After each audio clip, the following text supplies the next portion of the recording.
L'heure est grave alors que les Américains et les Russes se rencontrent à Riyad pour négocier la fin du conflit en Ukraine complètement par-dessus la tête des Européens. François Bayrou pronostique le retour des heures sombres de l'histoire. Pour la première fois depuis 1945, dit-il, la guerre peut arriver sur le sol européen autour de nous. Nous sommes dans un contexte des années 30 avec des icebergs qui arrivent face à nous et la réunion à Paris à l'Élysée n'a pas permis de les éloigner. Voilà ce que dit le Premier ministre. Pas faux.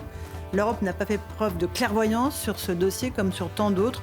Quant à la souveraineté de notre pays, elle est désormais un lointain souvenir. Mais alors que ces vrais nuages noirs s'amoncellent sur notre tête, nous poursuivons tranquillement notre voyage en Absurdie.